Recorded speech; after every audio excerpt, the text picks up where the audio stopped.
மட்டிக்கினாரு ஒருத்தரு இவரை காப்பாத்தணும் கத்துரு.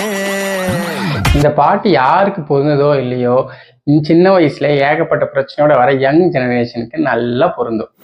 இந்த படத்துல எப்படி படிக்கிற காலத்துல படிக்காம பின்னாடி வருத்தப்பட்டுட்டு மாட்டிட்டு முழிக்கிற மாதிரி, இப்ப சின்ன வயசுலயே நல்லா இருக்க காலத்திலேயே உடம்பை கெடுத்துட்டு பின்னாடி அந்த பிரச்சனை வந்துடுச்சு, இங்க முட்டி வலிக்குது, அங்க சவுண்ட் வருது வருத்தப்பட்டு வரவங்க தான் நிறைய பேர்.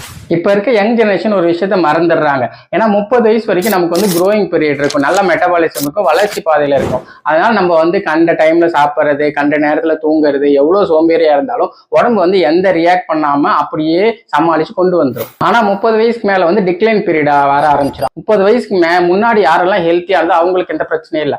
ஆனா அதுக்கு முன்னாடி ரொம்ப அன்ஹெல்த்தியா இருக்கவங்களுக்கு எல்லாருக்குமே சீக்கிரமாவே உடம்பு டிக்ளைன் ஆகி ஒவ்வொரு பிரச்சனையா வர ஆரம்பிச்சிடும். 35 வயசு 40 வயசுக்குள்ளேயே வந்து பிபி சுகர்னு ஏகப்பட்ட பிரச்சனை வர்றதை வந்து நம்ம கண்கூடா பார்க்க முடியுது.